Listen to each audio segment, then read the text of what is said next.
I have to put a title. Let's see.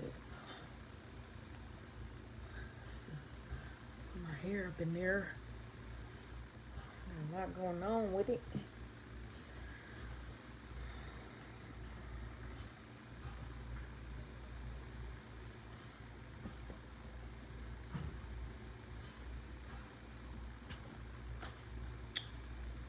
Hey fam, how y'all doing?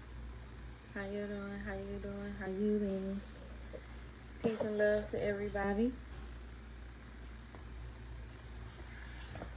Um, so this, I should tag somebody. She was laughing when I said Christ died on the 31st. Let me see. Let me rearrange some stuff. Let me see if I can rearrange some things. Because there's a lot going on over here. A lot. And okay, let's see. So we'll put this back here. So will that work?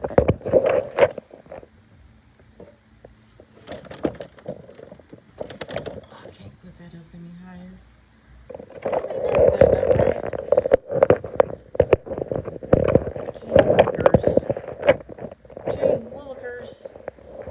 Okay, let me see. I'm sorry. I'm figuring this out. I should have positioned it beforehand. Let me just put something behind it.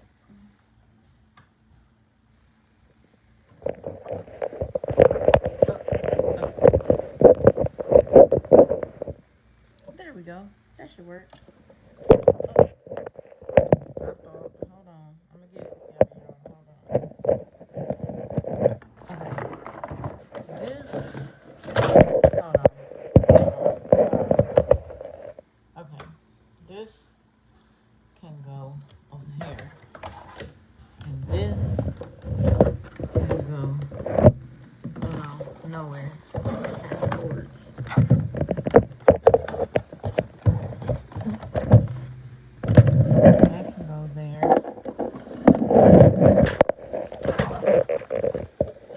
And then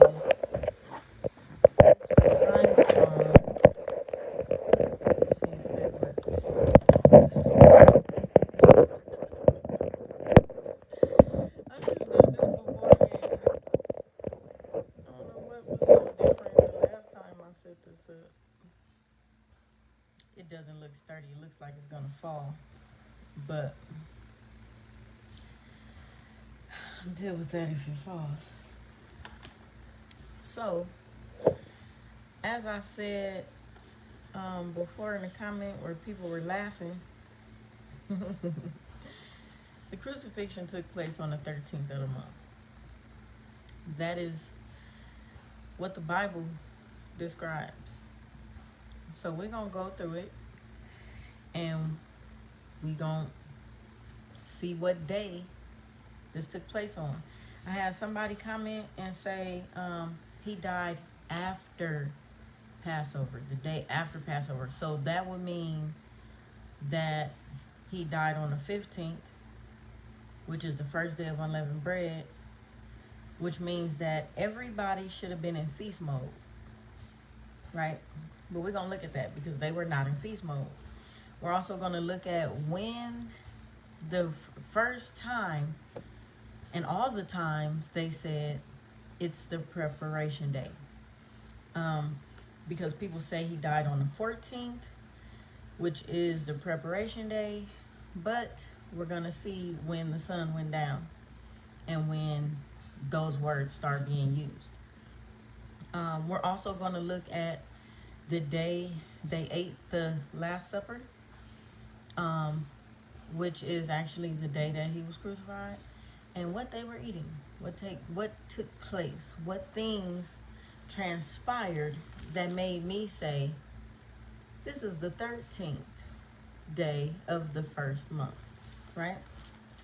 So, it's a couple of places Well, it's 4 books we're going to look at.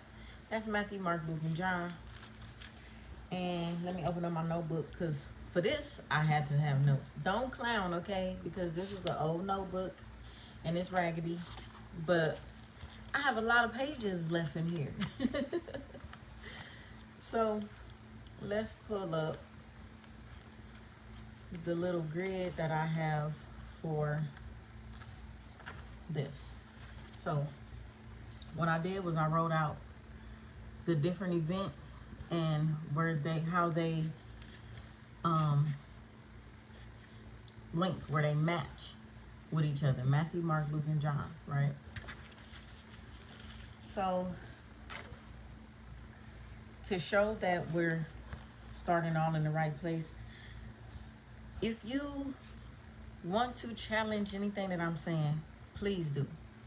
If you want to check anything that I'm saying, please do.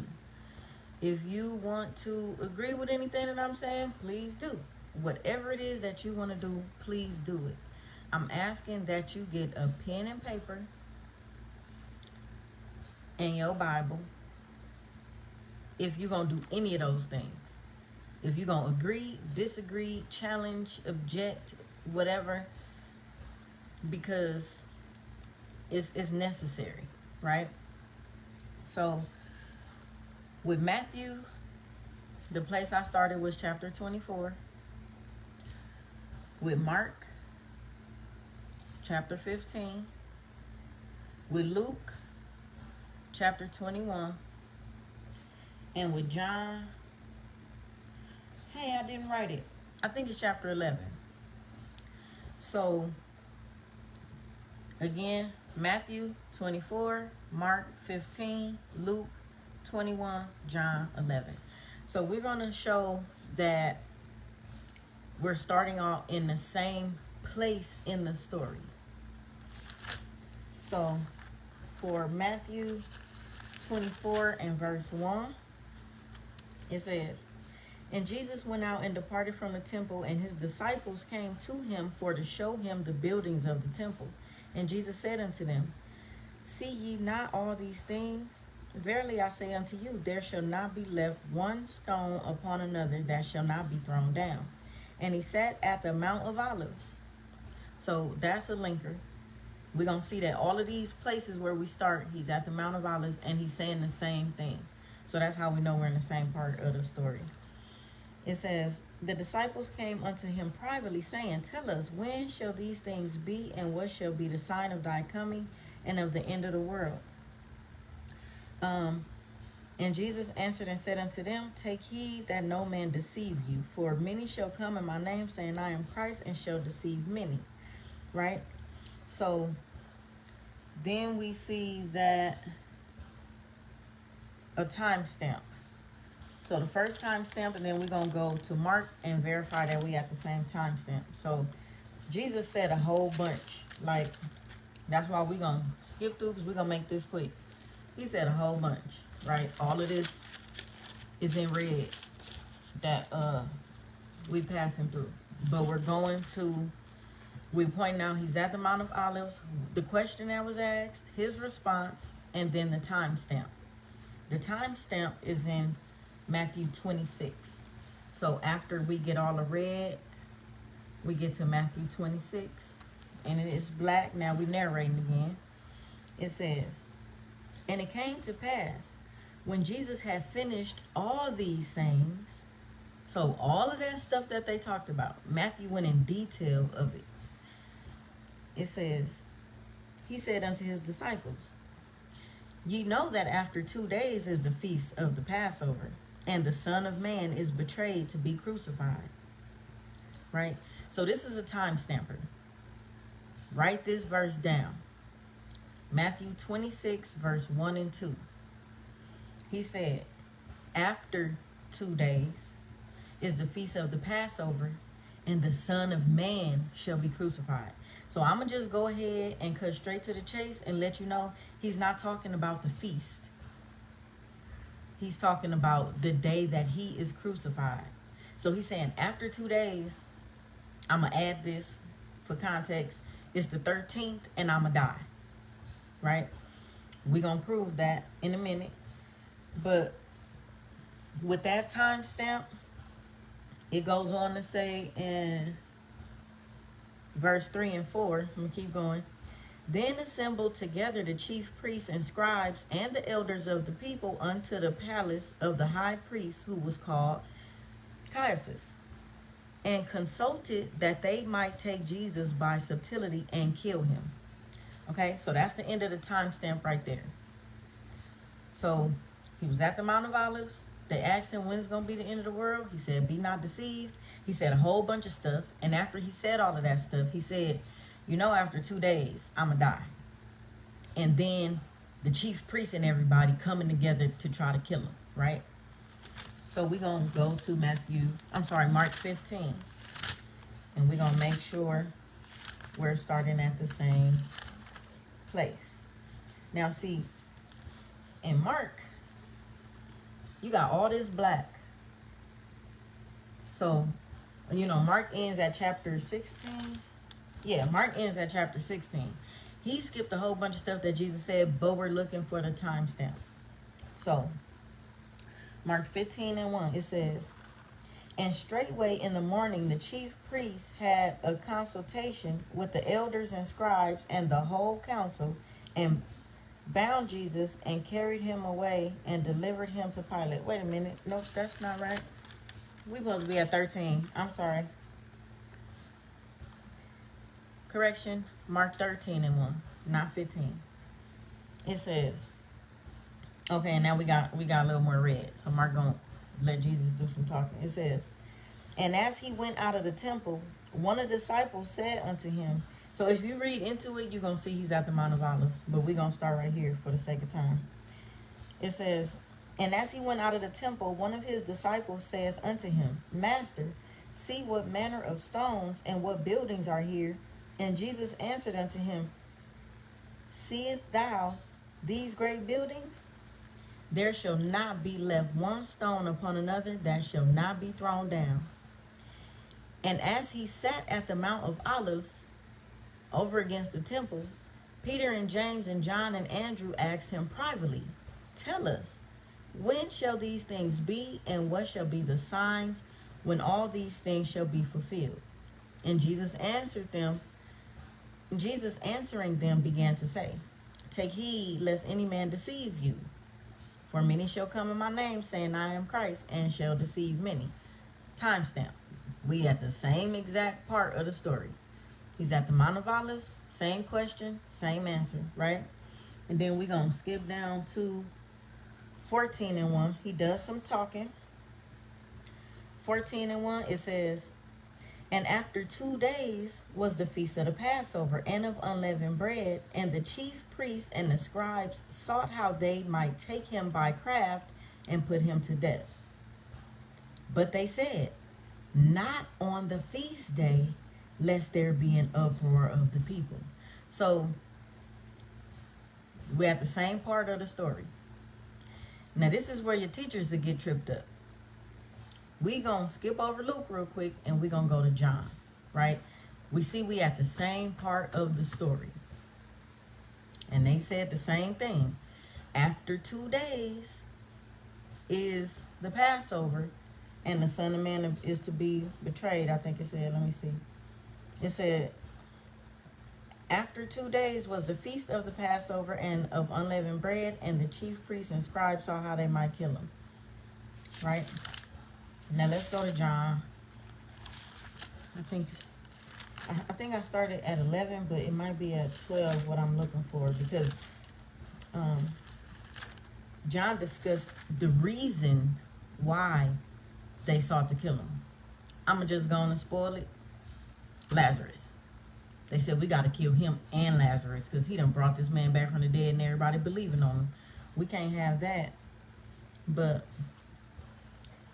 okay, so,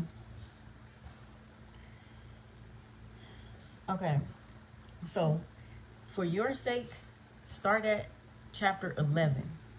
But for the sake of time, I'm going to start after that. But just to give you a quick rundown. In 11, they said Lazarus was sick, right? And then I'm going to point out some things that are very important. So, let's see.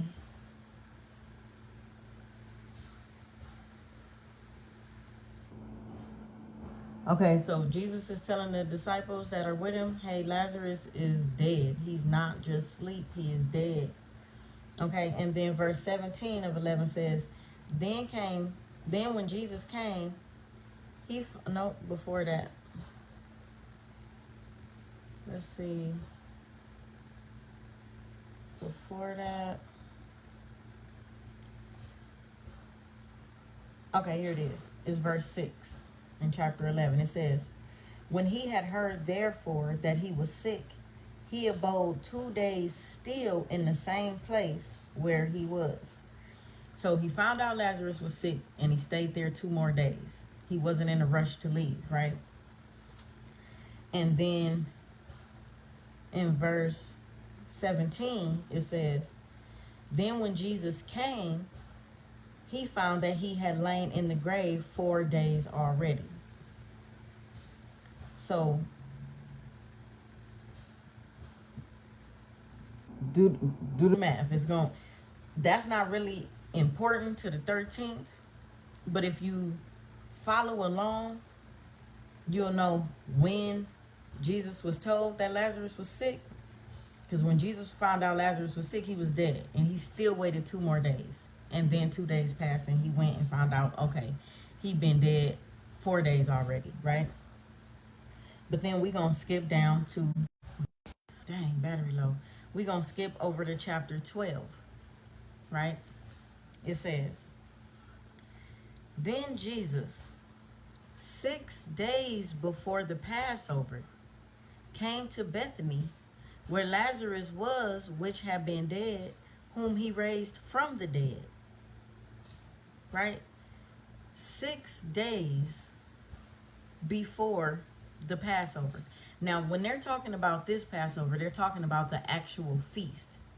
But still, it's like, okay, it's not that many days between the day Christ died and the actual feast. Right? Write that down. That is major, that is extremely important in the timeline. But we're going to keep going to see what's going on at this point. Because let me go back, because I skipped where he was at the Mount of Olives. And okay, we're going to go to chapter 11, verse 45.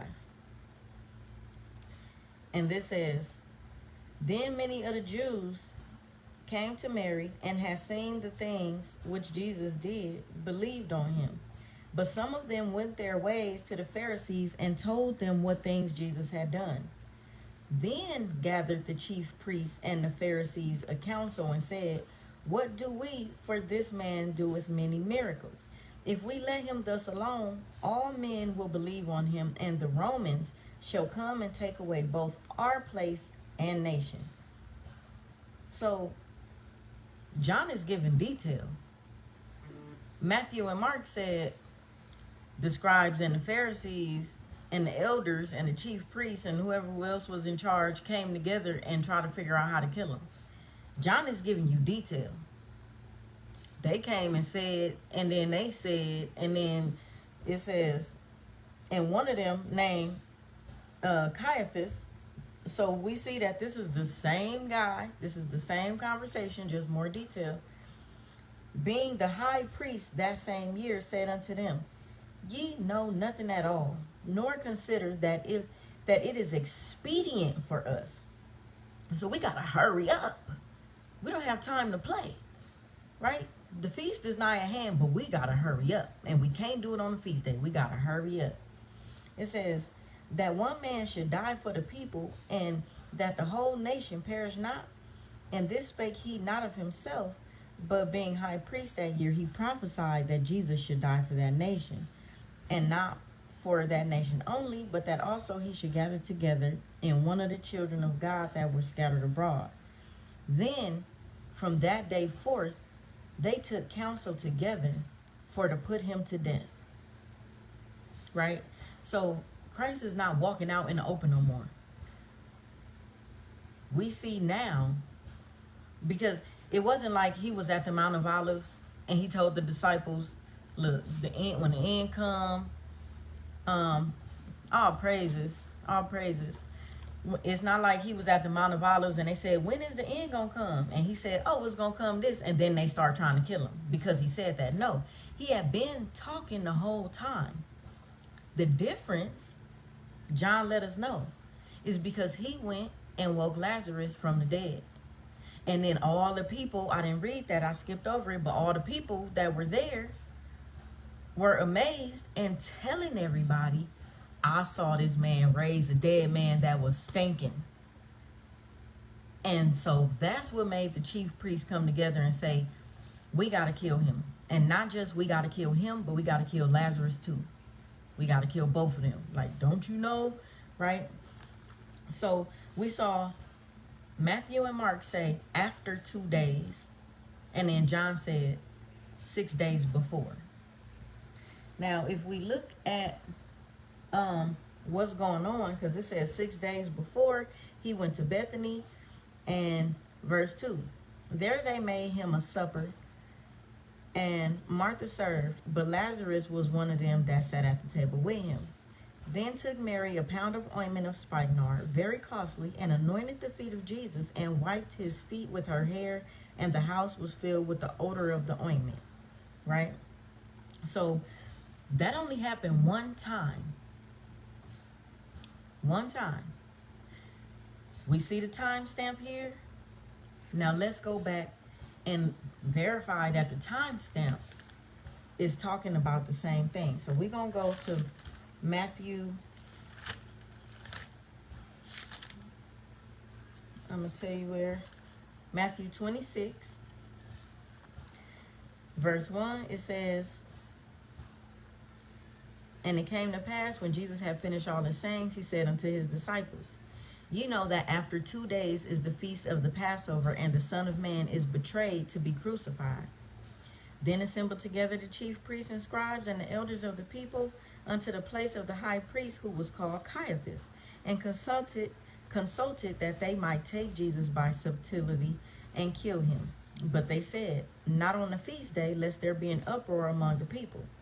Now when Jesus was in Bethany, in the house of Simon the leper, there came unto him a woman having an alabaster box of very precious ointment, and poured it on his head as he sat at meat. But when his disciples saw it, they had indignation, saying, to what purpose is this waste? Right? This is the same timestamp. The same timestamp. It says 2 days, and it says after 2 days is.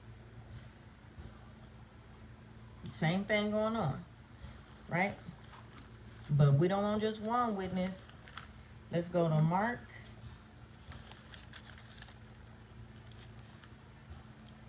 We're going to skip around on this one.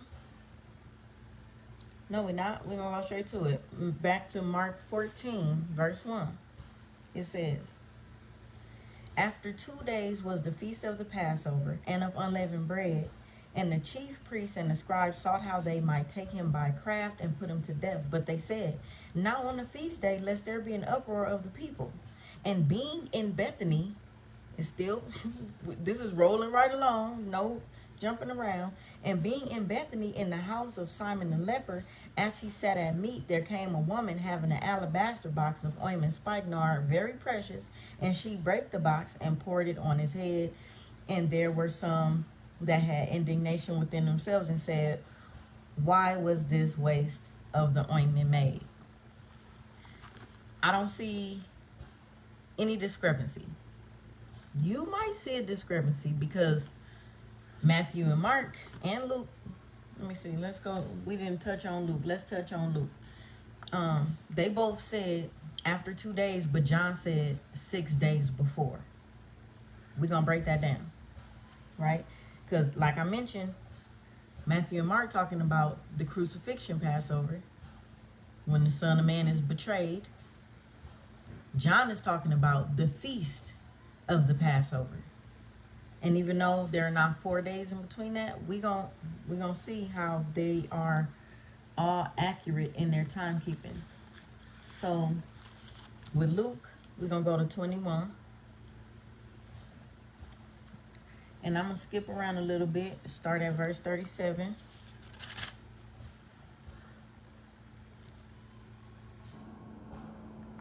And we're gonna see that it's the same timestamp. They starting at the Mount of Olives, right?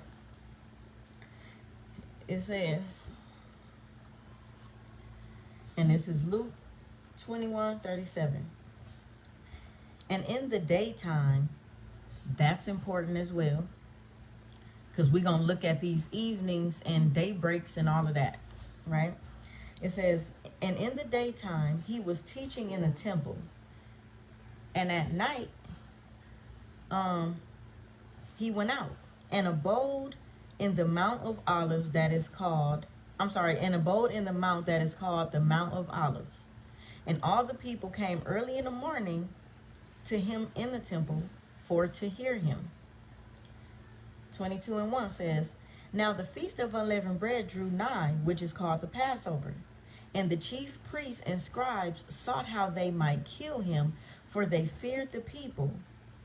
Then entered Satan into Judas, surnamed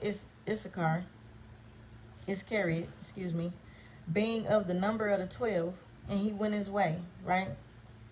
So we're going to skip to verse 7. Now, we just saw the same timestamp, but Luke is running through it.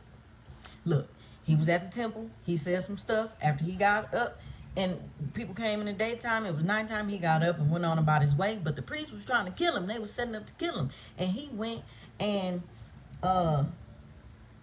then Satan entered into Judas. See, I didn't even read into that part, but the other one said, it wasn't the disciples that had a problem with the ointment. It was Judas, because he carried the money bag and he wanted to steal it, and Satan entered him. So Luke just went straight to it, right? But then he says, verse 7, then came the day of unleavened bread, when the Passover must be killed. Now, we gonna answer this question, these questions. 1, what Passover? 2, which sacrifice is being killed? 3, how is everybody having all of this time to offer these sacrifices, but they at the church hollering, crucify him, crucify him? Who's killing all these lambs? And then, if that's the case, then they kill him on the Passover. He's on the cross on the holy day, because it gets even. It gets dark, right? But we're going to get to that. Obviously, this is not talking about the feast of the Passover. This is talking about the Passover. A lot of people think that we keep the Passover surrounding it, which is surrounded by or all around Egypt, when God brought us out of slavery. No. That first Passover was representation of the crucifixion. The Passover at the end represents the crucifixion. The Passover that we take every year is all surrounded around the crucifixion. So this is the actual crucifixion, the actual Passover that Luke is talking about in this verse. How do we know? They're going to eat some bread. Now, on the day that the Passover has to be killed, you eat the lamb with the Passover. With the unleavened bread. But Christ was saying, this is my body. You eat this lamb with this bread right here. Right? Not unleavened, but we're going to get there. It says, now let's really think about what Luke is saying here. It says, I'm going to start at 7 again, just so nobody think I'm skipping around or anything. It says, then came the day of unleavened bread, when the Passover must be killed.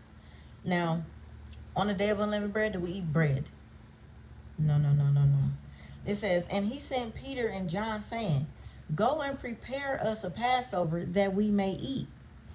And they said unto him, where wilt thou that we prepare? You mean to tell me you got a whole preparation day and you don't know where you having Passover? It must be before the Passover. They don't even know where they're going to have the Passover. Right? Now, the men are in charge of killing the lamb, so it's not like, oh, the women, we got to go ask the women where we having the Passover. No, in this day, the men are in charge of everything. They're in charge of the women. They're in charge of the children. They're in charge of the Passover. They're in charge of the church. They're in charge of, you name it, the men are in charge. And these men don't know where they're having the Passover. Things to make you go, right? It says, and he said unto them, behold, when ye are entered into the city, there shall a man meet you, bearing a pitcher of water. Follow him into the house where he entereth in. And ye shall say unto the good man of the house, the master saith unto thee, where is the guest chamber, where I shall eat the Passover with my disciples? And he shall show you a large upper room furnished, there make ready. Right? It says, and they went and found as he had said unto them, and they made ready the Passover. So why is this man not keeping the Passover? Everybody should be keeping the Passover if it is the day of unleavened bread. But it's not the feast day that everybody is preparing to keep. It's the day of the actual Passover that we surround everything around, right? It says, and when the hour was come, he sat down, and the 12 disciples and the 12 apostles with him. Now, question. The hour has come. For what? Is it the hour to kill the lamb? Because if this is the day of the Passover when they're supposed to kill the lamb, is there a set hour? It's not even. You're supposed to kill the lamb on the 14th day at even. It's not even. Nobody is killing lambs. Right? It says, it's not the Feast of Unleavened Bread just yet. Not for me, yes, sir. New Year Day is April 8th to April 9th. And then the Passover is like the 22nd, 23rd. Something like that. I have to look at my calendar for the exact dates. But still, it's in that season. So happy New Year. Happy Feast of Unleavened Bread coming up real soon. It says, and he said unto them, with desire I have desired to eat this Passover with you before I suffer. With desire, I have desired. I have been waiting for the moment to eat this Passover with you. Now, how many Passover has he eaten already? 33? 32? He's had that many Passovers, but I have desired to eat this one with you. This one is different, right? It says, for I say unto you, I will not any more eat thereof until it be fulfilled in the kingdom of God. And he took the cup and gave thanks and said, take this and divide it among yourselves. For I say unto you, I will not drink of the fruit of the vine. Sorry about that, y'all. Okay, I'm going to have to move. This is getting loud. I had it all set up. Okay, there we go. It's not perfect, but it's good enough. Right? It says, verse 19. See, you want to interrupt me right here at this point. We ain't having that. Chapter 22 of Luke, verse 19, it says, and he took bread and gave thanks and brake it and gave unto them, saying, this is my body, which is given for you, that this do in remembrance of me. Did it say they took unleavened bread? It said I'm going to read verse 7 again. Then came the day of unleavened bread, when the Passover must be killed. So let me put that in let me word it differently.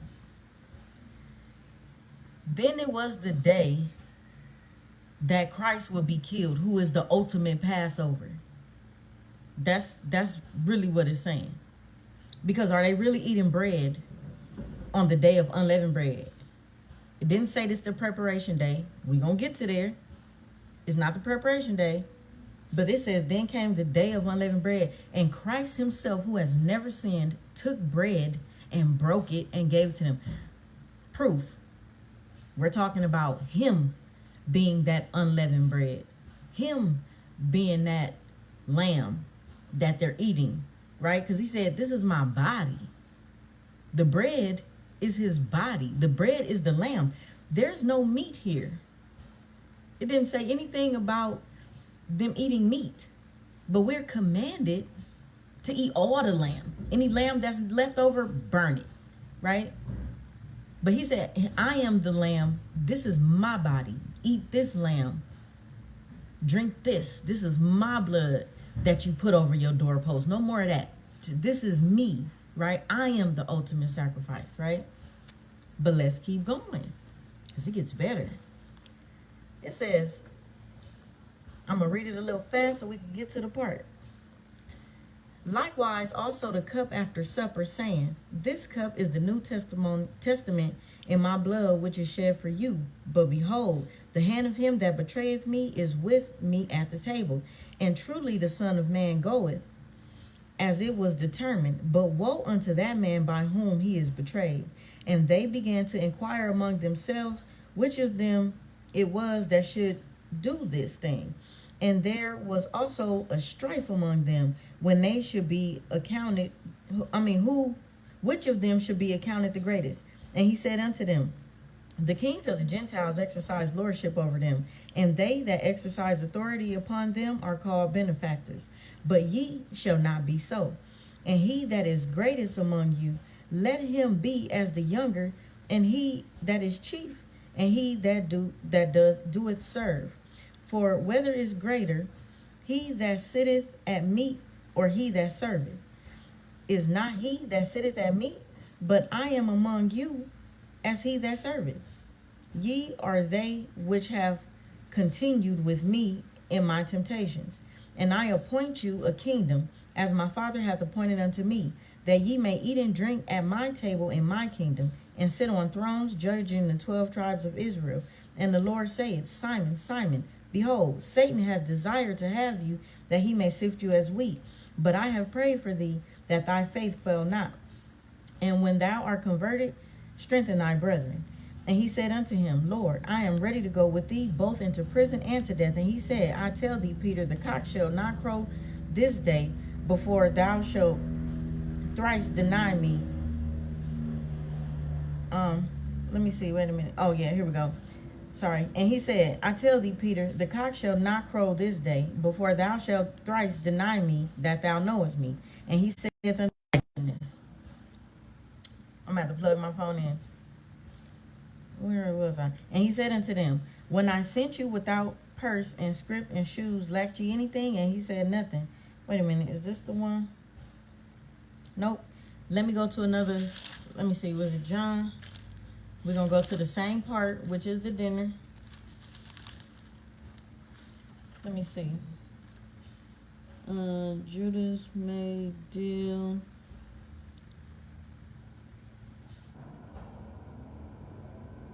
Okay, let me see if it's John 13. Let me see, supper at even 13 and 3. Let's see.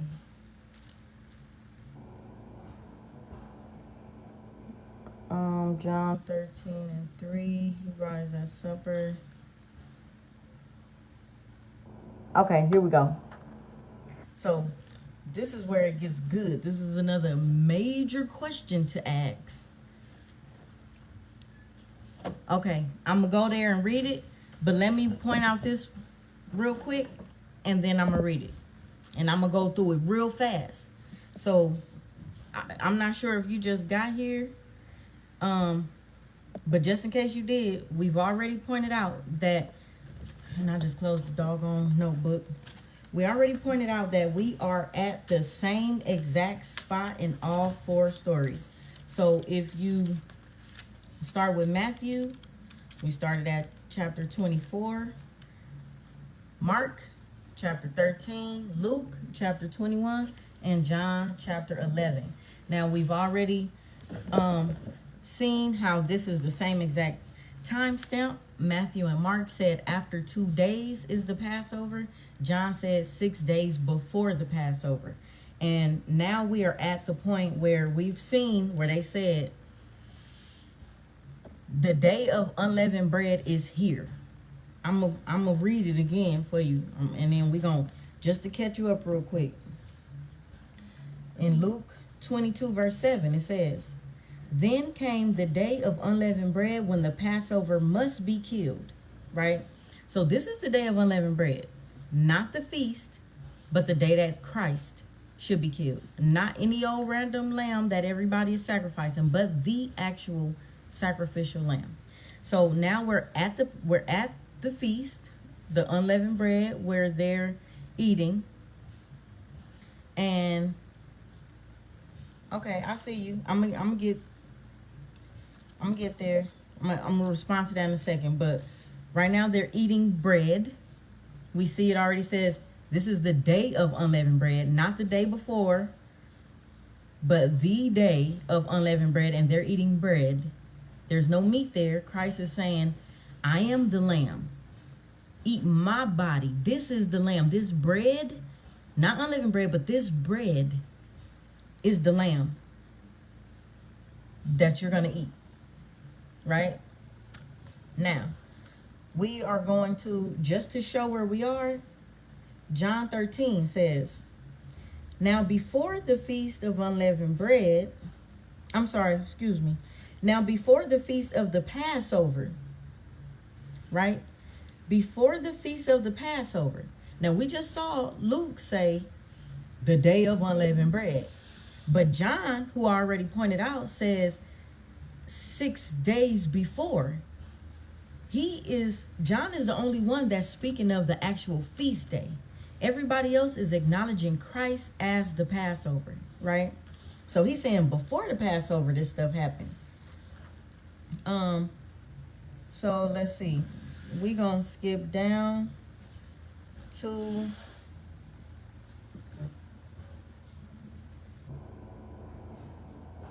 okay, let me see. I want to go to where they're taking the bread. Okay, so they washing feet in chapter 10. I'm sorry, not chapter 10, verse 10. Okay, we're going to pick it up at verse 18, right? Now, verse 18, we know that they are at the Last Supper. Well, it's called, right? They're at the Passover, actually, if you want to be real with what it is. It says, but not the Passover feast that everybody is to keep. Okay? So verse 18 says, I speak not of you all. I know whom I have chosen, but that the scripture may be fulfilled. He that eateth bread with me hath lifted up his heel against me. Did it say unleavened bread? No. Again, everybody is saying bread, right? He eating bread with me right now. It says, now I tell you before it come, that when it come to pass, ye may believe that I am he. Verily, verily, I say unto you, he that receiveth whomsoever I send receiveth me, and he that receiveth me receiveth him that sent me. When Jesus had thus said, he was troubled in his spirit and testified and said, verily, verily, I say unto you that one of you shall betray me. Same part in the story, right? It says, then the disciples looked one on another, doubting of whom he spake. There was leaning on Jesus' bosom one of the disciples whom Jesus loved, Simon Peter. Therefore beckoned to him that he should ask who it should be of whom he spake. He then, lying on Jesus' breast, saith unto him, Lord, who is it? Jesus answered, he it is, to whom I shall give sop, when I have dipped it. And when he had dipped the sop, he gave it to Judas Iscariot, the son of Simon. And after the sop, Satan entered into him. Then said Jesus unto him, that thou doest, do quickly. This is the kicker. Now no man at the table knew for what intent he spake this unto him. For some of them thought because Judas had the bag, that Jesus had said unto him, buy those things that we have need of against the feast, that he should go, that he should give something to the poor. He then, receiving the sop, went immediately out, and it was night. That's major, and that's a timestamp. So let's run back what this is saying. On the day of unleavened bread, they ate bread with Christ, who never sinned. And then when Satan entered into Judas, the disciples thought that he was going to buy something for the feast.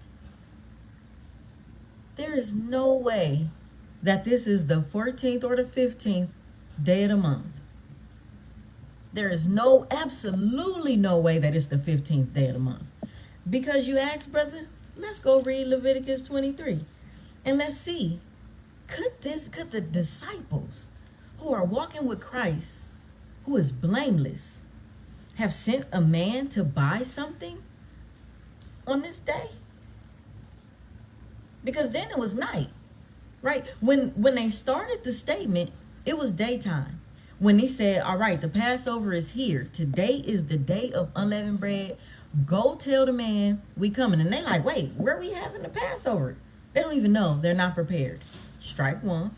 Then they get there, they have supper, and when Judas leaves at night, they think he's going to buy something for the feast. Things to make you go, right? Leviticus 23.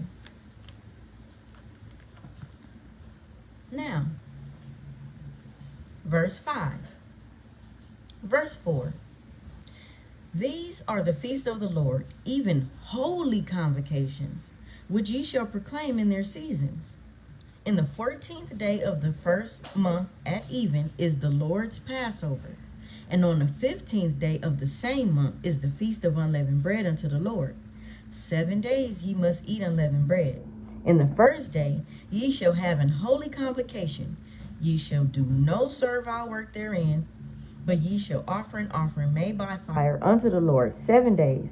In the 7th day is an holy convocation. Ye shall do no servile work therein. So can you buy anything? We know the rules. I don't need to go read it. You can't kindle fire. You can't buy. You can't sell. You can't work. The only work you can do is work pertaining to the feast of the Lord, and that needs to be minimal because you should have been preparing.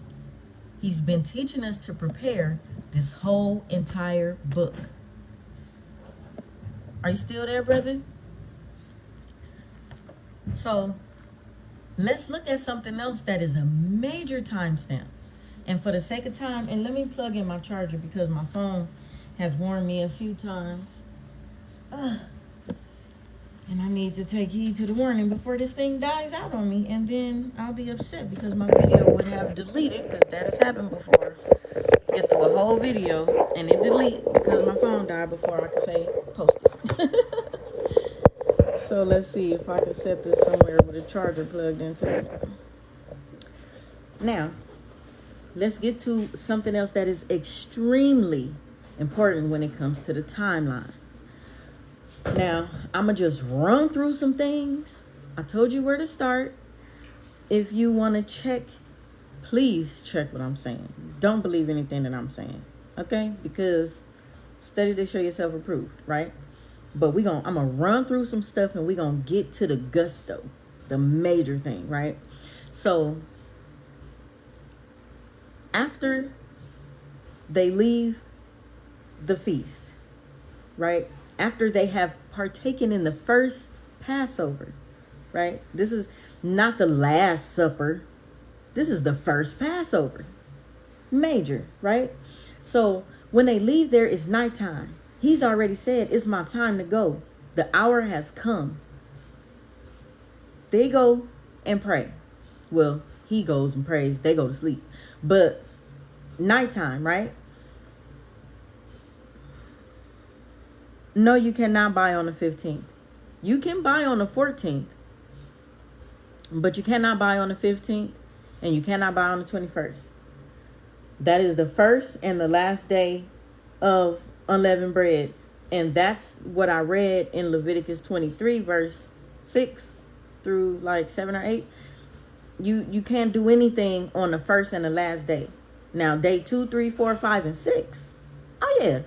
You can drink. You cannot drink on the first and the last day. This is a holy convocation. A holy convocation. When you understand God's calendar, you realize all the feast days fall on the day that he said to have a holy convocation. He never, no, you cannot buy on the Sabbath. He never breaks his word.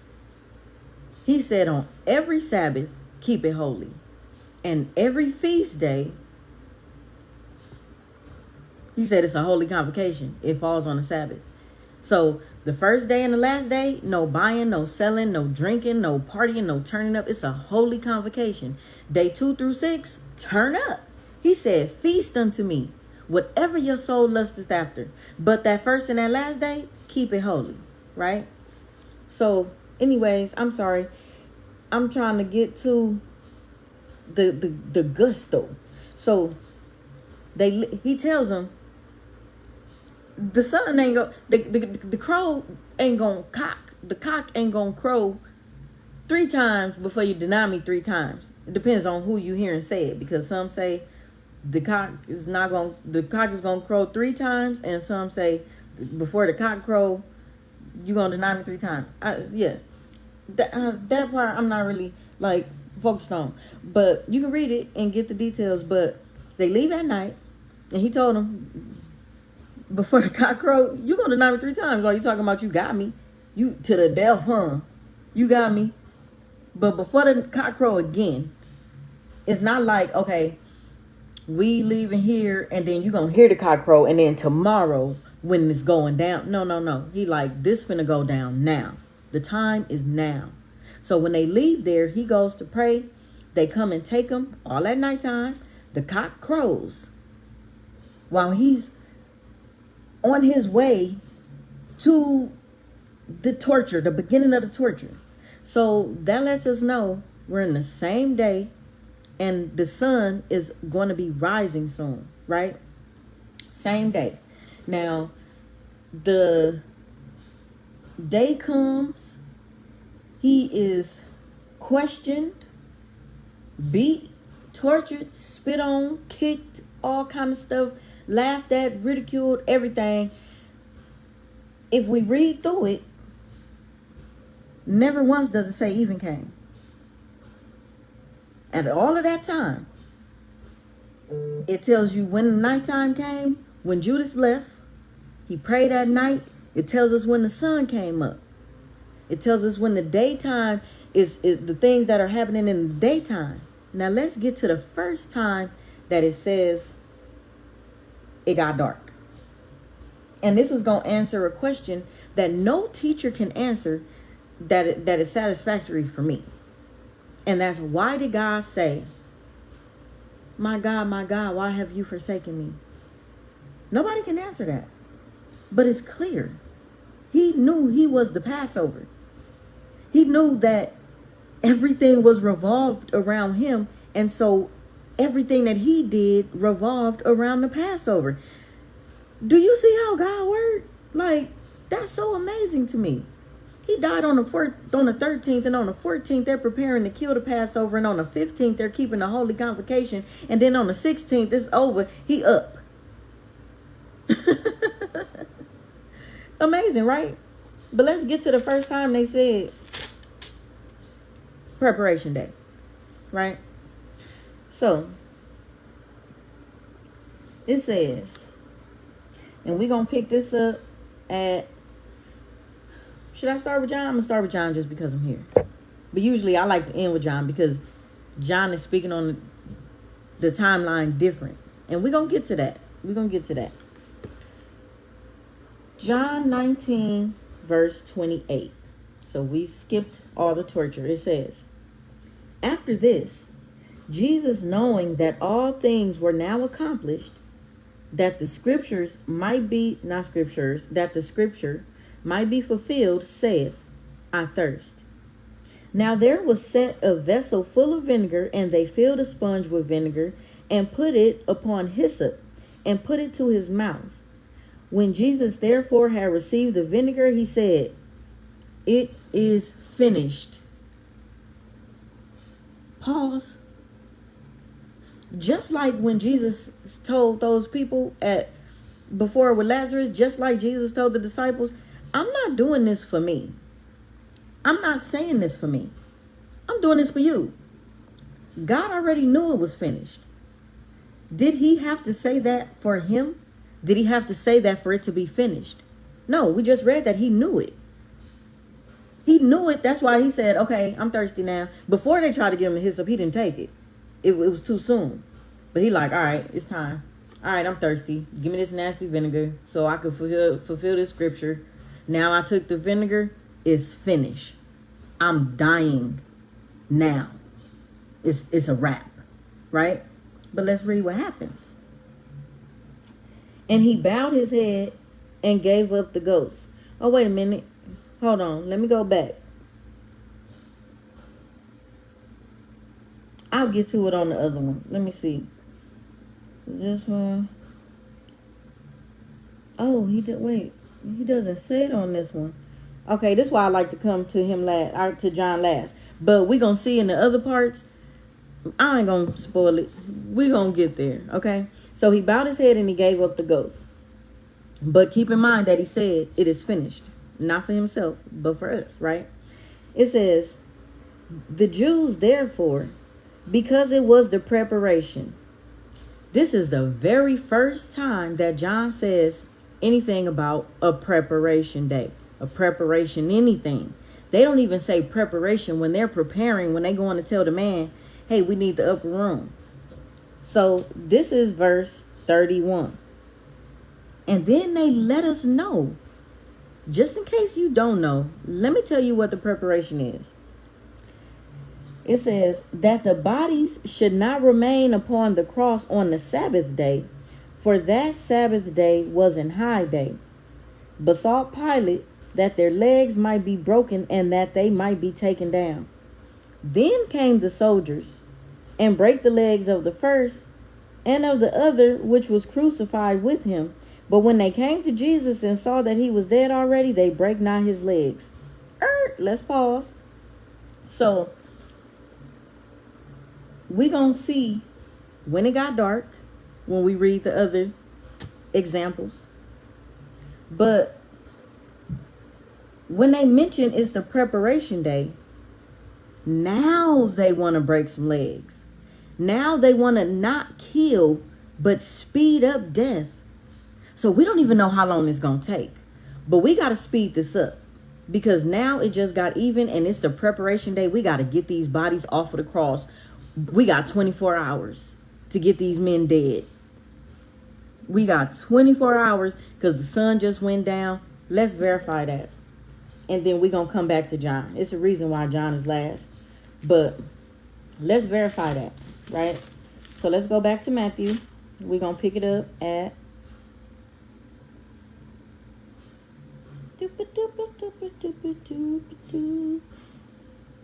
27. Yes. Chapter 27. Okay, they carrying the cross. We're going to skip that. They titled it. Okay, here we go. Okay, so we're going to see when it got dark. Because it's all the same day. Nobody is worried about preparing for the feast. Nobody's worrying about killing a lamb. Everybody is watching this. Everybody. They were just having big old crowds saying, crucify him, crucify him. You think they left? No. They said, don't kill him on the feast day unless it's going to be an uproar. These people trying to hurry up and kill this man. Kill him, kill him, kill him. Put his blood on our kids, right? Now, let's see when it gets dark. It says, we're going to pick it up at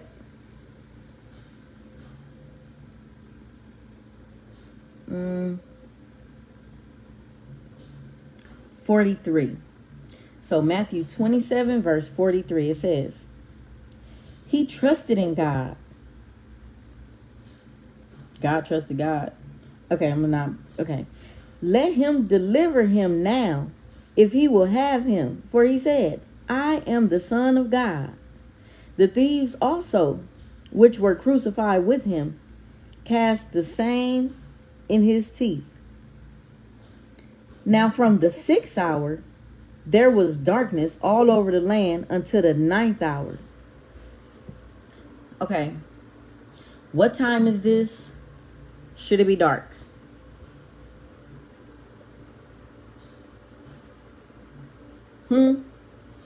What time is this? Should it be dark? No, it should not be dark.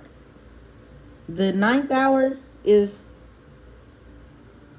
it 3 o'clock? It shouldn't be dark. Let me see. Because Daniel prayed 3 times a day. In the 9th hour, we equate that to 3 o'clock, right? From the 6th hour, from noon till 3 o'clock. It's daytime, but it's dark. Why did God do that? We about to see. It says, and about the 9th hour, Jesus cried with a loud voice, saying, Eli, Eli, lama sabachthani. That is to say, my God, why hast thou forsaken me? Let's think about this. Christ knew the whole time that it was his day to die. He told the disciples, the time has come, the hour has come. Today is the day of unleavened bread. It's the day that the Passover is to be killed. We about to have this, take this bread. You're about to betray me. You're about to not deny me 3 times. This man knew the plan. I'm going to die, and then they're going to kill the lamb and put the blood over their doorposts, and they're going to keep the feast, and then I'm going to resurrect. He knew before this day is over, I'm going to die. Let's go back. Oh, no. Let's keep reading. So he said, some of them that stood there when they heard this said, this man calleth for Elias. And straightway one of them ran and took a sponge and filled it with vinegar and put it on a reed and gave him to drink. The rest said, let be. Let us see whether Elias will come to save him. Jesus, when he had cried again with a loud voice, yielded up the ghost. So John said, he said it's finished. It is finished. Yeah, I'm dying now. Give me the vinegar. Matthew said, he said, God, why have you forsaken me? It's dark. Now, if you are being tortured, if you are in excruciating pain, beaten beyond recognition, and hanging on a cross, how long is a minute? How long is an hour? How long is 3 hours? It's not like, okay, the sun is going down. I see the sun going down. All right, I'm about to die as soon as the sun go down. Before the sun go all the way down, because I know I'm dying today. Today is the day. But it's like, okay, hold on. It's dark. How long I've been up here? It's been dark a long time. Them people left and those people then came back, and I'm still here. God, why have you forsaken me? Why am I still breathing? This is over with. It's the next day. We in the preparation day. I'm supposed to be dead already. They about to break my legs. I know what goes on right now. Why have you forsaken me that my legs can't be broken?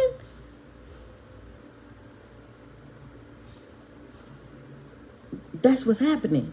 We got to really put ourselves into the situation and really think about it. That's why he said, why have you forsaken me? I'm supposed to be dead. It's been dark for how long? But let's keep reading. He yielded up the ghost. And behold, the veil of the temple was rent in twain from the top to the bottom, and the earth did quake, and the rocks rent, and the graves were opened, and many bodies of the saints which slept arose. Don't let nobody tell you this didn't happen. The book said it happened. Those are the first fruit of men. Innocent. You read about them in Revelations. It's 2 sets of 144,000. It says, and came out of the graves after his resurrection, and went into the holy city, and appeared unto many. Now when the centurion and they that were with him watching Jesus saw the earthquake and these things that were done, they feared greatly, saying, truly this was the Son of God. And many women were there beholding afar off, which followed Jesus from Galilee, ministering unto him, among which was Mary Magdalene, and Mary the mother of James, and Joseph, and the mother of Zebedee's children. When the even was come, verse 57, when the even was come, it was only dark from 12 to 3. And then the sun came back out after the earthquake and everything took place. So they know, okay, we still in the 13th day of the first month of the year. But when the even was come, this is the same day. Everything is rolling in order, right? So let's keep going. Verse 57. When the even was come, there came a rich man of Arimathea named Joseph, who was also himself... Sorry, let me read that again. When the even was come, there came a rich man of Arimathea named Joseph, who also himself was Jesus' disciple. Somebody told me this man was able to bury Jesus on a holy day because he wasn't a disciple. This right here says that he was a disciple. This man is keeping the law, right? It says, especially Passover. Come on, y'all. Who trying to mess up Passover? I'll be going crazy to make sure I don't eat no bread or no leaven. Trying to get it out of my house. Who finna mess that up? It says, he went to Pilate and begged the body of Jesus. Then Pilate commanded the body to be delivered. And when Joseph had taken the body, he wrapped it in a clean linen cloth and laid it in his own tomb, which he had hewn out of a rock. And he rolled a great stone to the door of the sepulchre and departed. And there was Mary Magdalene and the other Mary sitting against the sepulchre. Now the next day, here we go. The first time this word is said from Matthew. Now the next day that followed the day of preparation.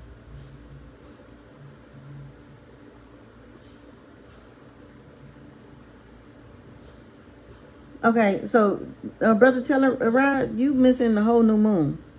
That's why 7 plus 7 equals 14 plus 1 equals 15. But that's another story. Okay, so let's go to Mark. Let's go to Mark. And we're going to pick it up at chapter 15, verse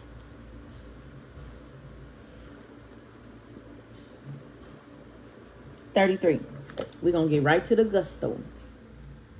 It says, and when the 6th hour was come, there was darkness over the whole land until the 9th hour. At the 9th hour, Jesus cried with a loud voice, saying, Eloi, Eloi, ma sabachthani, which is, being interpreted, my God, why hast thou forsaken me? And some of them that stood by when they heard it said, behold, he called us Elias.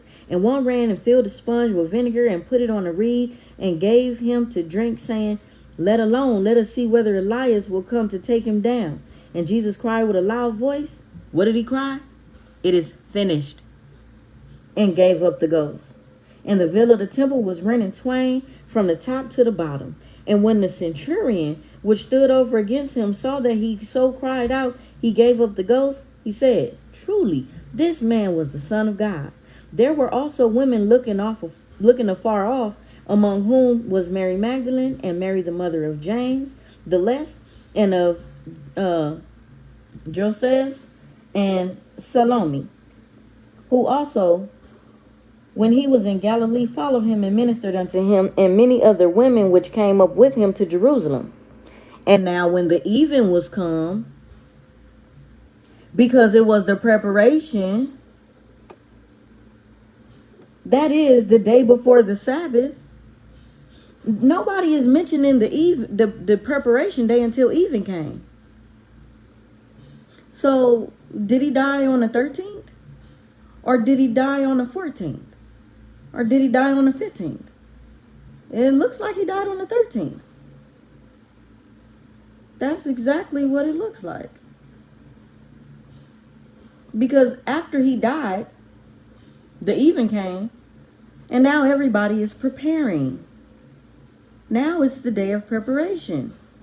All right, y'all, we got to start killing these people. All praises, sister. They're all praises. Somebody got to start killing these people. Go break their legs so they can hurry up and die. They got to be dead by in the morning so that we could take them down. Right? Because how long does it take for them to die? How long they been hanging on this cross? For hours. You think I'm going to break your leg and you're going to die immediately? It's not like I'm cutting your throat or I'm splitting the main artery. No, I'm breaking your leg so that you hang a little bit lower. Not I'm releasing your feet. No, I'm just breaking your leg so you hang a little bit lower. So you suffer a little bit faster. Just a little bit. For everybody that says he died on the 14th day, so you mean to tell me even came? And they still got to get these bodies off of the cross? You mean to tell me even came and they're not eating lamb?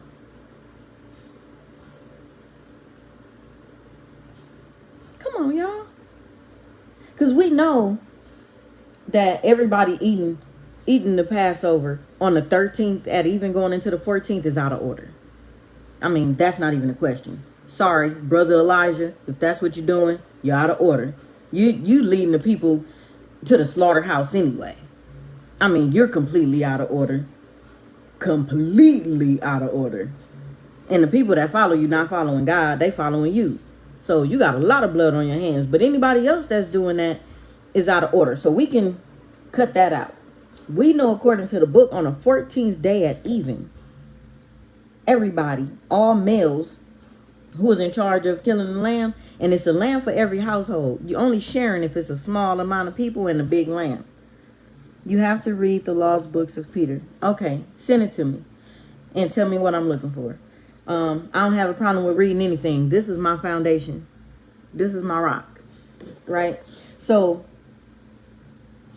why are they not preparing to eat lamb? If it was the 15th, then they all unclean. Let's go to another account though. We got one more. We got Luke. Let's see what Luke said. Luke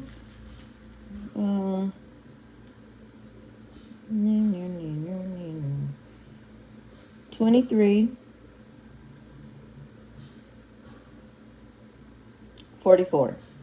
Luke chapter 23 verse 44, it says, And it was about the 6th hour, and there was darkness over all the earth until the 9th hour. And the sun was darkened, and the veil of the temple was rent in the midst. And when Jesus had cried with a loud voice, he said, Father, into thy hands I commend my spirit. Having said thus, he gave up the ghost. Now when the centurion saw what was done, he glorified God, saying, Certainly this was a righteous man. And all of the people that came together to that sight, beholding the things which were done, smote their breasts and returned. And all his acquaintances and the women that followed him from Galilee stood afar off, beholding these things. And behold, there was a man named Joseph, a counselor, and he was a good man and a just. So he was keeping the law. He's called a good man in the book. The same had not consented to the counsel of the deed of them. He was of Arimathea, a city of the Jews, who also himself waited for the kingdom of God. This man went to Pilate and begged the body of Jesus. And he took it down and wrapped it in linen and laid it in a sepulchre that was hewn in a stone, wherein never man before was laid. And that day was the preparation, and the Sabbath drew on. And the women also, which came with him from Galilee, followed after, and beheld the sepulchre and how the body was laid. And they returned and prepared spices and ointments, and rested the Sabbath day according to the commandment. So what day do you think they prepared spices and ointments? On the preparation day. Yeah, because he died on the 13th. It turned even. It's the preparation day. As they're preparing for all the Passover stuff, they prepared some ointment for him, and then they rested on the Sabbath day, right? And then we know the rest, now being the first day of the week, immediately after the Sabbath, they ran to go anoint the body. They couldn't do it on the feast day, just like they couldn't kill Christ on the feast day. They couldn't even kill him on the preparation day, because we are preparing to take these bodies down, not put a body up. So that, I mean, that's proof enough for me. And I skipped a lot of stuff. It's more. There is more that points to the actual day that he died. Now, the Bible says, I'm going to read it. Revelation 20, I'm going to find it. I think it's the last chapter, the last book. So 22.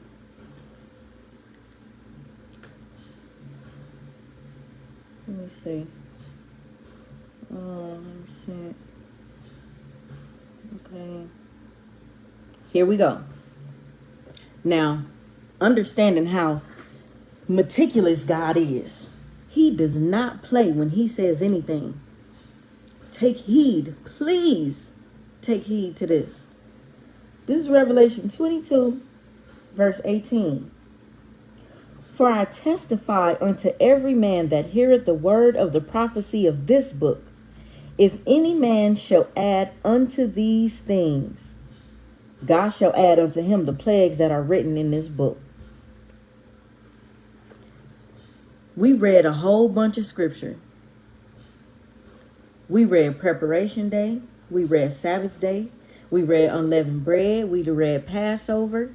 We read 14th day, 15th day, 6th day, 7th day.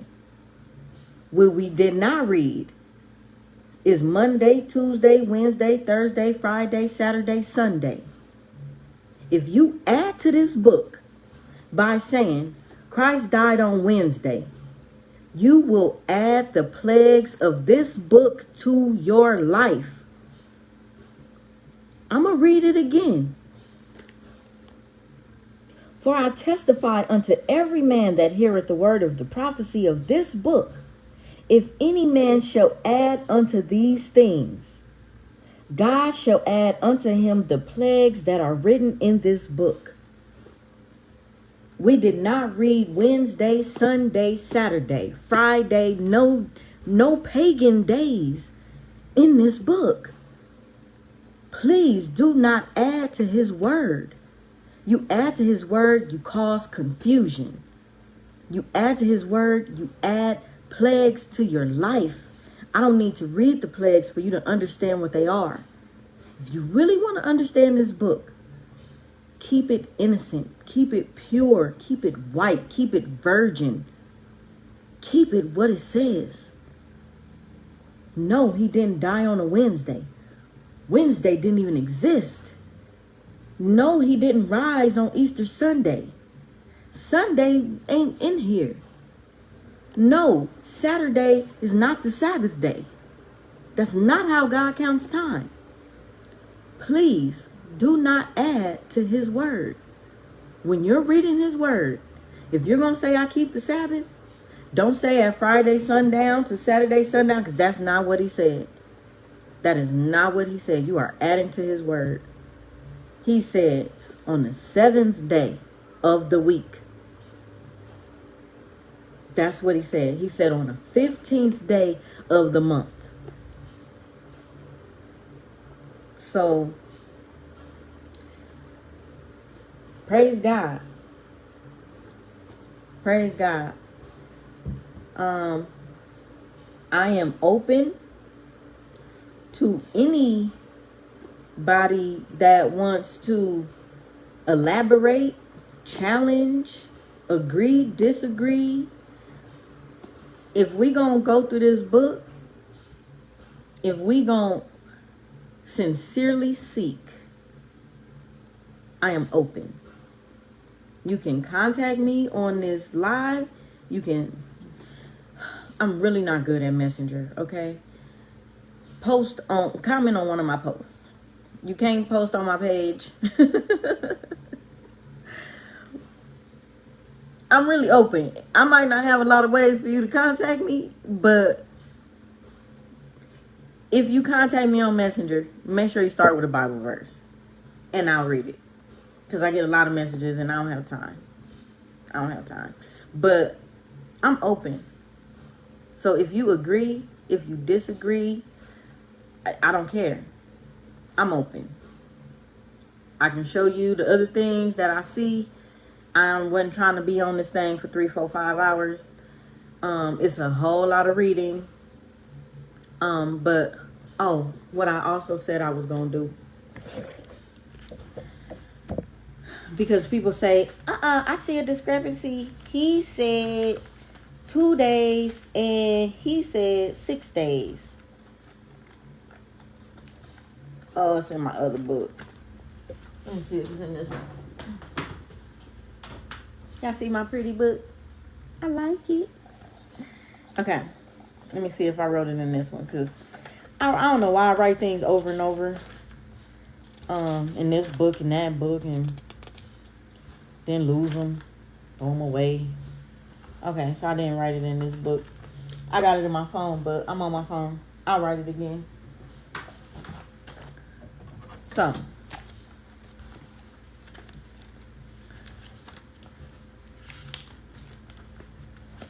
okay. So we have, y'all probably can't see this, so I'm going to write it and then I'll show you.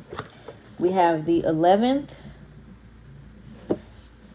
the 12th, the 13th, the 14th, the 15th, and the 16th.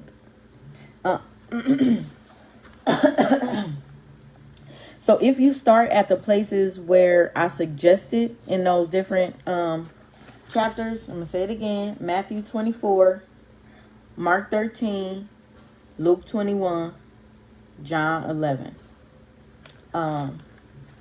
If you start in those places, Matthew 24, Mark 13, Luke 21, John 11, you are going to be coming in on the 11th, actually on the 10th day, but you don't need that. What you need is to start on the 11th day. I wish I would have written it down. Don't take my word for it, because I really be needing my notes. But if you do it, you're going to get the same thing. The 11th is when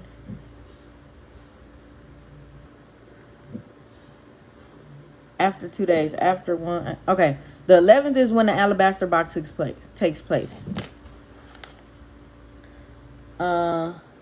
Alabaster box. Sorry, it's sloppy. Matthew and Mark said after 2 days. So after this day 1, after this day 2 is the day of the Son of Man is to be crucified, right? The day of Passover, the day of Unleavened Bread. This is when the supper took place. It went into even. They left. Because remember, when Judas left, it was dark. They left the supper. They went into it. Which is kind of like how we go into Passover. It's amazing how it all matches. But they left on the 13th day. It was still dark, right? And John said 6 days before the Passover. So this is the day after Passover. The 16th is the first day of the week. First day of week. This is when they went to tomb. Because I'm running out of space. I was going to say went to the sepulcher. 6 days before this. This is 1 day before it. 2 days before it. 3 days before it. 4 days before it. After 6 days before. So, yeah, 1, 2, 3, 4, 5, 6. See, this is why I gotta write it. It's written down.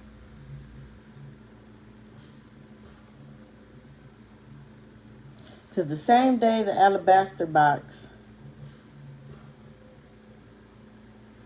I gotta pull it up. Hold on. Let me see. I hope it's in this phone.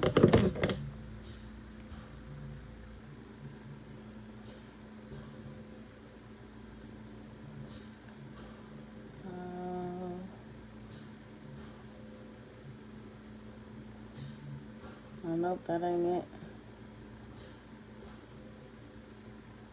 Okay, so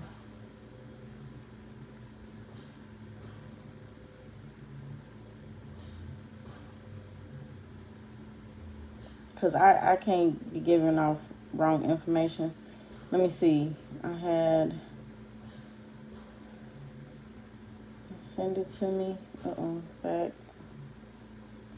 Okay, so see pictures. Dang. It's in that phone, I'm sure. Photos.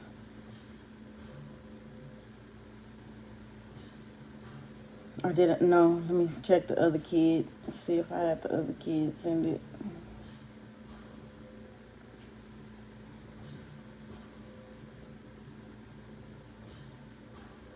Dang, it's in the phone I'm on. That's old stuff. I might have to make a separate post and post it. Let me check this phone. Oh, wrong password.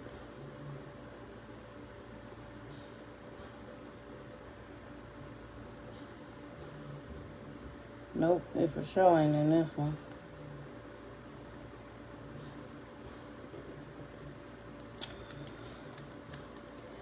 Let me see. If I go to my Google Photos, might be saved in there. I'm sorry, guys. Okay, so let's see.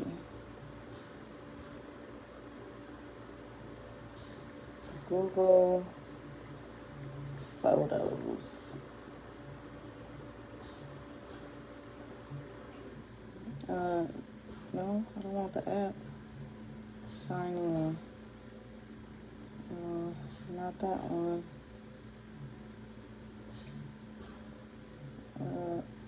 Wait. Okay, it's this one.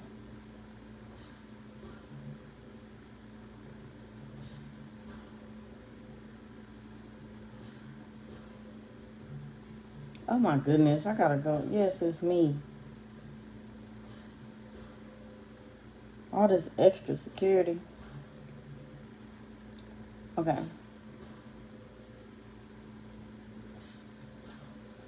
Please be in this thing.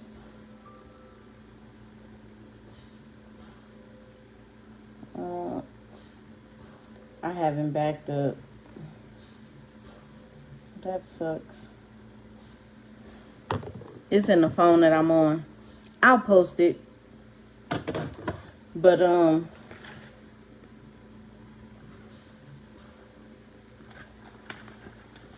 me see if I can do this one. So day and night. 1, 2, 3. The 13th in the daytime, he died. It got even. He's still dead. That's 1 day and 1 night. The 14th, day and night. The 15th, day and night. The 16th, because this is a partial time. And this is a partial time. How many does that give you? 3 days and 3 nights. It aligns with the Passover being on the 15th day of the month, and the very next day following it being the 16th day of the month, which is also the first day of the week. I have to go through this phone to get the picture of my other notebook, because I didn't bring, I have a lot of notebooks, but I didn't bring the one where it showed the breakdown of 2 days before, no, after 2 days and 6 days before. How they both point to the same event taking place with the alabaster box, and the alabaster box going into the crucifixion. So that's that. I'm gonna look at some of these comments, and then I'm gonna get off of this thing.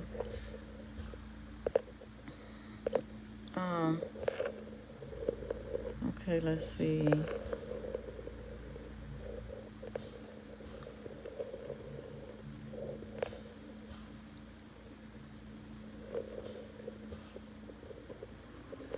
Because Peter was there when the others left running. But you can buy, you can't buy. Oh, thank you, Sister Diamond. I didn't even realize you were responding to him. I was just reading stuff and responding. 14th is a Sabbath. All praise. Are you saying the 15th is a Sabbath? The 15th is definitely a Sabbath. Praise God. Diamond, own it. She know her stuff. Can't tell her nothing. You have to read. Okay. 116, destined before the beginning of time. Okay, God rested on the 7th day, right? Yes, he did. Sister, why are you saying the Sabbath is on the 17th? I mean the 15th. Okay, so if you're still here, I'm gonna address it real quick. Christ said that, well, God said, Christ the Most High, y'all know we only deal with the Son because the Father don't deal with flesh, but that's another story too. He said the new moon is the beginning of months for you, right? New moon day. So this is day 1 of the month. And I started writing it this way because it makes more sense to me. Then we have work days. 1 work day, 2 work day, 3 work days, 4 work days, 5 work days. We have 6 work days, right? So if this is day 1 of the month, then the first work day of the week is day 2, 3, 4, 5, 6, 7. So the Sabbath, the day that the gate is open for the church, is day 8 of the month. Then we have work days again. 1, 2, 3, 4, 5, 6 work days. This is day 8. So 9, 10, 11, 12, 13, 14. The Sabbath is the 15th. The doors of the church are open again. This look like it's backwards, but you get it.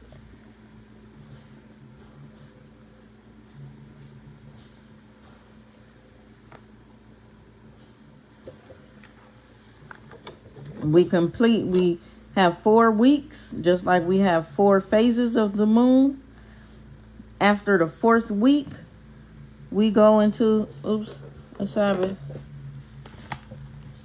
My bad. That's supposed to be 29. Yeah. 21, 22, 23, 24, 25, 26, 27. Wait. 15, 16, 17, 18, 19, 20, 21. Oops, my bad. That's a 22. You see, I ain't been on my stuff. I knew it was a 29, though. I'm like, hold on. Something ain't right. And then we go into the next. Sorry, y'all. I can't write backwards. New month. All praises. Her light reach her perfection. All praises. Yep. So that's why I'm saying the 15th. Now, if we read the Leviticus 23, I think it was you that asked me to read it, and I read it. It said the 15th day of the month is the first day of unleavened bread, and it is a day of a holy convocation. Well, all of these days are, well, new moon is not the same as a Sabbath. It is still in this category because it is not a work day. These are different categories. You got one here. That's a category. You have Sabbaths here, which are all major important. I don't know how I'm gonna do it like this. That's a 2 there. And then you have 3 there. 3 different categories. The new moon phase, the Sabbath days, and the work days. The doors of the church are open on these 2. The doors are closed on this one. So that's why I keep saying the 15th day. Because that's the way it calculates. And his months remain the same every single month.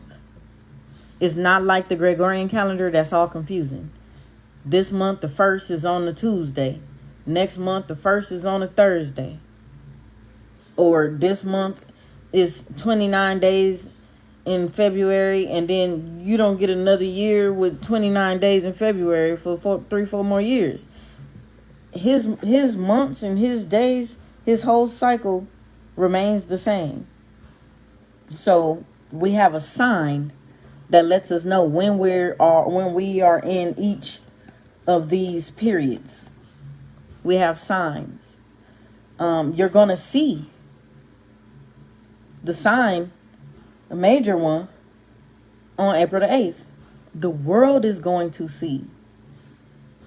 It's called the new moon phase. The day that the moon becomes 0% and aligns exactly with the sun. It's like having all your hands meet on a clock.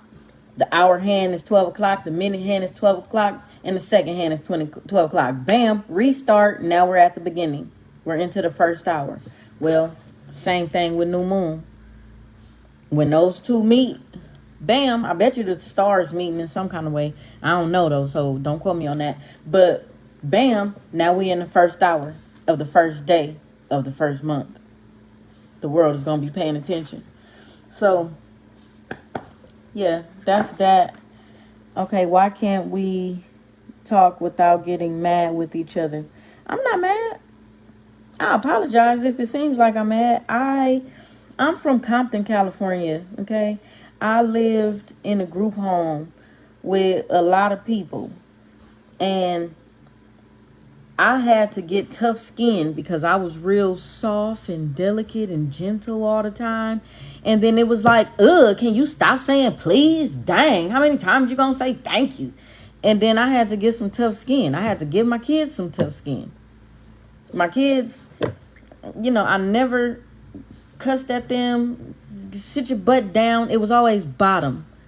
You know what I mean? So when grandpa-in-law was like, or step, whatever you call it, was like, get your little ass over here and give me a hug. My baby was crying because you cussed at me. And she didn't even realize it wasn't even a bad thing. He was saying it lovingly. So I might seem like I have an attitude, but I really don't.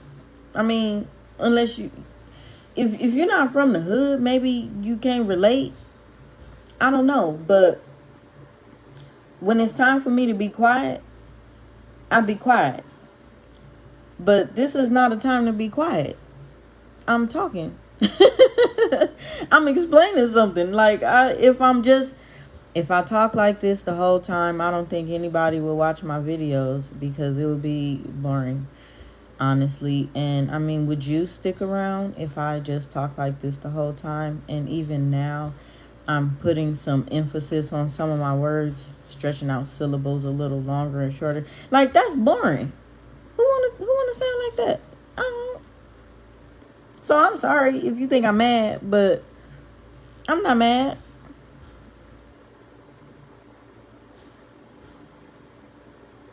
No, you told me. Was it you?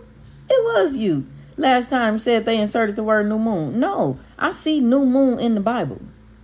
I don't just stop at the first 5 books. I'm sorry, I cannot. The first 5 books are books of instructions, basic instructions before living eternally. I get it. But I need to understand what the prophets spoke about. I need to understand I need to understand the book. I need to understand. So I can't stop at the first 5 books. And even then, can you explain the offerings that are offered every month? When is it offered? Do you just pick a day in a month? Because how many days are in a month? Or does God, who has structure in everything, have structure in that as well? Guess what? I know you're not saying yes, you just pick a day. Because God don't let you just pick anything. You can't even pick what sex of kids you having. I mean, now they playing God, so you could do more than... But that's not the way God intended. And I'm not trying to do anything outside of the way he intended. So, I see the new moon. I mean, he gave us the luminaries to keep track of signs. Well, 4 signs. And to keep track of seasons, days, and years. How can we do that if we don't acknowledge when it's new? How do we do that if we don't acknowledge when it restarts? If you're stuck on man's timing, then you need a clock. Well, I'm stuck on God's timing, so I need the moon and the sun and the stars. If I'm in jail and there are no windows, if I'm in the bottom of a ship and there are no windows, if I'm kidnapped and there are no windows, how do I know when the day ends and begins? I don't. Because what tells me? The sun. So if I'm following God's timing and I'm not going off of man's calendar, how do I know when the month begins and ends? With the moon. How do I know that the year begins and ends? With the stars. That's what he gave it to us for. Moses didn't have to use the word. Moses never used the word baby daddy. But does that mean a baby daddy doesn't exist? All babies have a daddy. Yeah, in the hood, we took it and coined it. Put a frame around it. Made it really mean something. That's just my baby daddy. No. A baby daddy is a baby daddy. Moses didn't have to say it for it to be what it is. A prostitute, well, it does say prostitute in there. A pimp. Moses never used the word pimp. Does that mean people weren't pimping out their daughters? It said, don't make your daughter a harlot. Don't prostitute your daughter. Today, I'm going to say, don't pimp your daughter out. So, because Moses didn't say it, does it mean that the words don't exist? That they don't have meaning?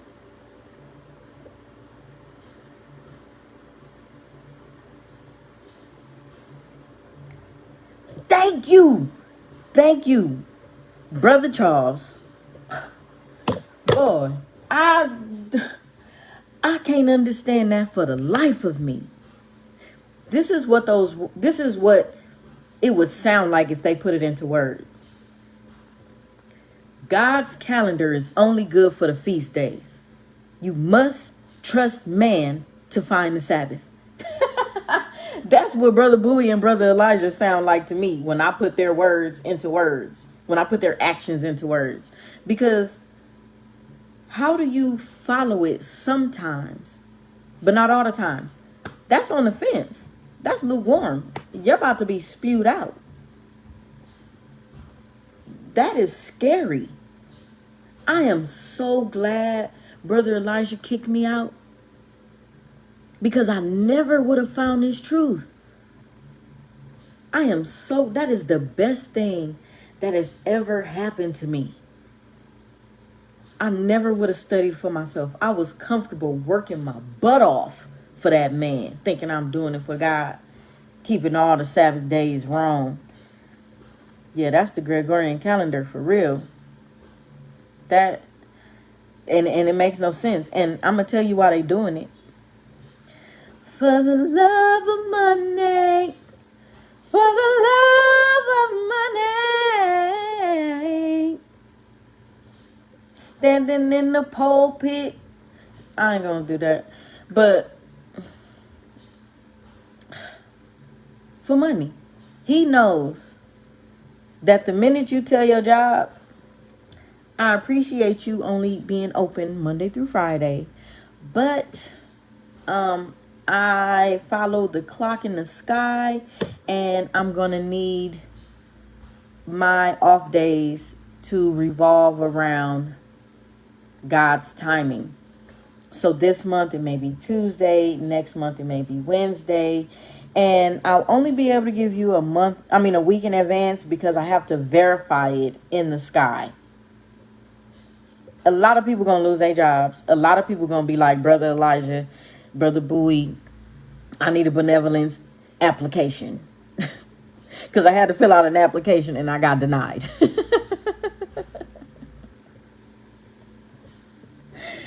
That is hilarious to me, because I know what type of servant I am. Like, yeah. So that means their pocket's going to be small, and they going to have to fork out some dollars. And do you know that is the only reason I want to leave America? I'm not scared of what's coming. I'm not scared. God already showed me. I make the first resurrection. I barely made it, so I'm still scared. Like, Lord, don't let me do one thing too much that's gonna have you like, I'm tired of her. Put her in line for judgment. But I'm not scared of what they could do to me. I'm scared of not being sealed, because the Sabbath is the seal. I'm scared of not being sealed, and then they could do whatever they want with me. Like, that's what I'm scared of. That's why I want to leave, so I can be free. Free to serve God how I want to. Free to say, oh, I ain't doing nothing today. I fed the chickens twice as much. They better make it last. I'm good. I'm not picking an apple. You better get your own apple and only pick one, the one you're going to eat, because we not working today. Like, it's all the love of money. You do understand that the new moon calendar is from the heathens. You do understand that the Gregorian calendar is from the heathens. Right? Now, you want to challenge? Let's challenge. Tit for tat. You give me a fact, I'll give you a fact. I'll start.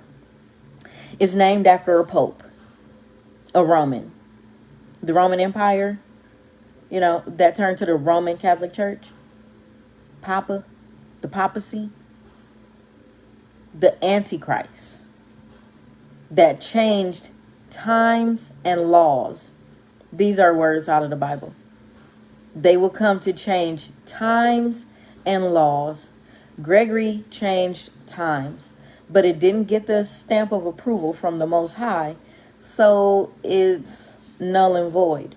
You're following a calendar that is man-made, and the heathens are the only ones brave enough to attempt to change time.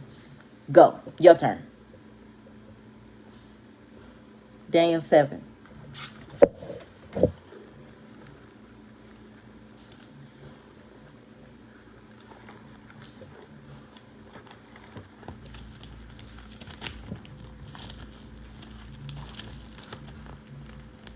Okay, here we go. I'll read it while I wait for you to give something else about your calendar or God's calendar. In the first year of Belshazzar, king of Babylon, Daniel had a dream and vision of his head upon his bed. Then he wrote the dream and told the sum of the matters. Daniel spake and said, I saw in my vision by night, and behold, the four winds of the heaven strove upon the great sea, and four great beasts came up from the sea, diverse one from another. Oh yeah, let me see. What's his name? Oh, that's the time and dividing the times. I'm not looking for that one. Thank you. I know what you're saying now with Daniel 7. Let me find it. Night vision, judgment, help thrones, thousands, because the voice was dominion over nations. Is this it? Let's see. Stood the Most High.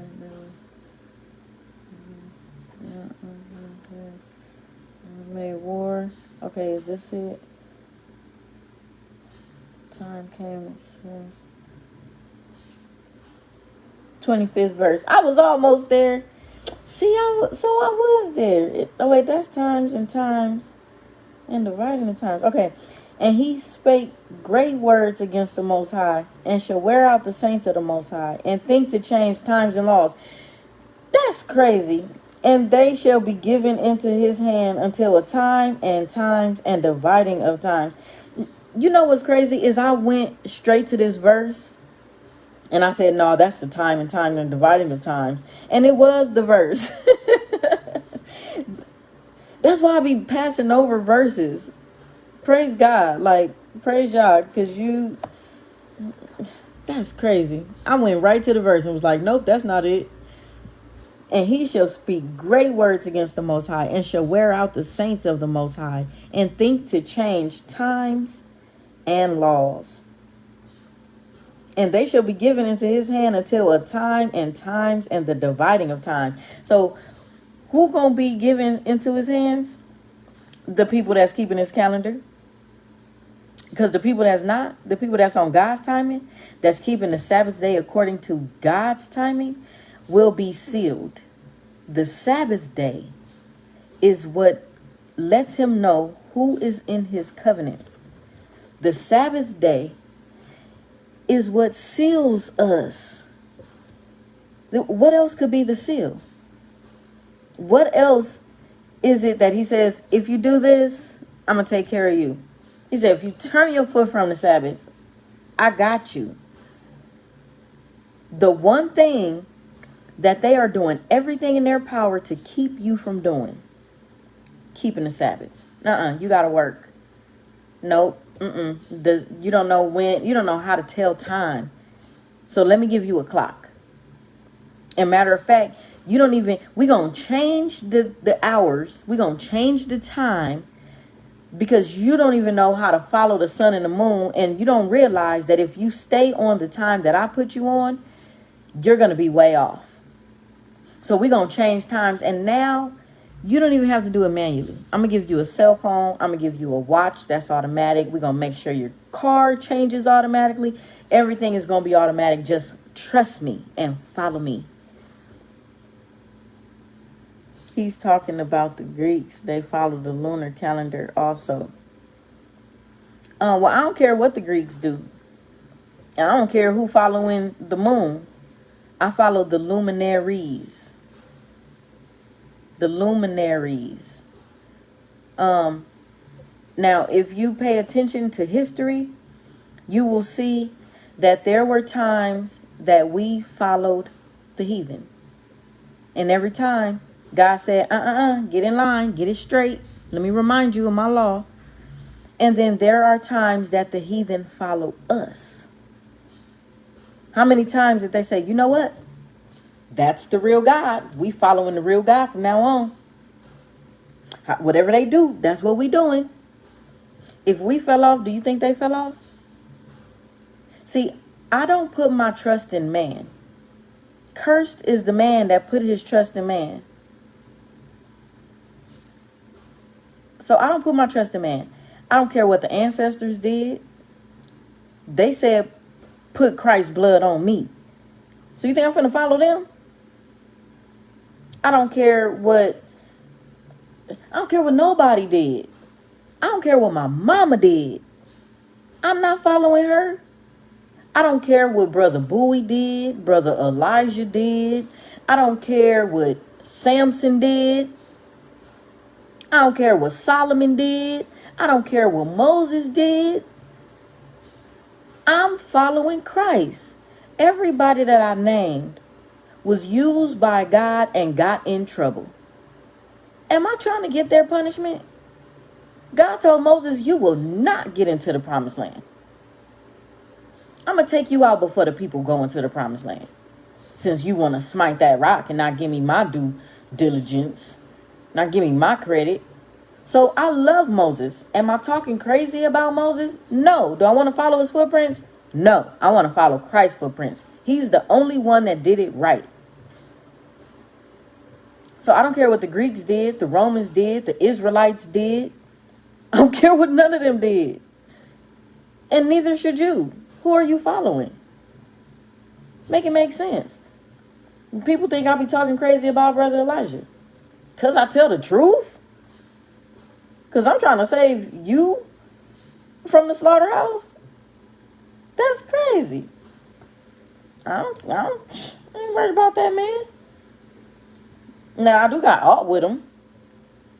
And it's amazing that he thinks he can still offer sacrifices. That's called no fear of the Most High. No respect of God's word. No respect of God's law. None. It's amazing to me. It's amazing to me. And he thinks God won't use him and inflict punishment on him? Boy. I ain't trying to follow that. You can follow if you want to. Follow at your own risk. I can't do it. I'm following Christ. I'm following his example. I'm following his lead. I'm following his word. I'm following his will. I'm following his way. I don't care what nobody talking about. Now, if God give me a husband, my husband gonna follow Christ. And if he tipping a little bit, I'm gonna help level that thing out. Nah, baby. I'm following you, but hey, I'm following Christ. We gotta level it. Let's talk about it. Yeah. That's what real women do. Real strong, independent black women. They don't just follow blindly. Who got time for that? I ain't got time for that. That's why God chose me. Hallelujah. Okay, let me not be silly. The only shepherd we supposed to follow. All praises. The only shepherd we supposed to follow. So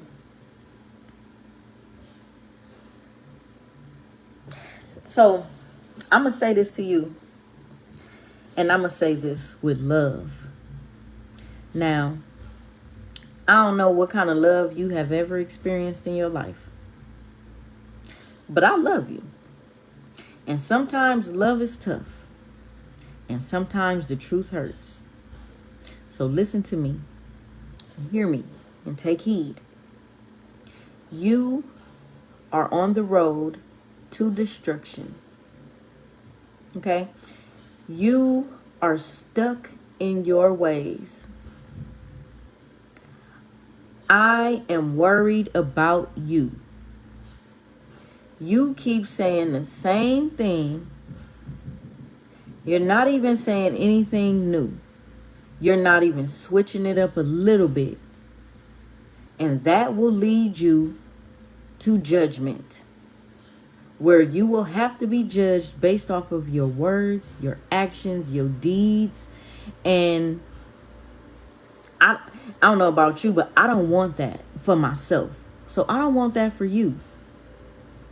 But if you are humble, if you humble yourself and seek his face and pray on it, he will lead you to the truth.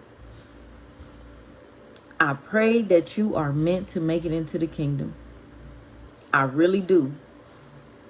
But if you stay stuck, I want to say stuck on stupid, but I'm not going to say that. If you stay stuck where you are, you will not advance. You will not advance. So you can stay stuck on there, or you can ask some meaningful questions. You can seek humbly like an innocent, curious child, or you can stay stubborn as a mule. You can stay stubborn as an old dog, and you will stay right there. I can't stay there with you. And I refuse to entertain the same questions over and over and over again.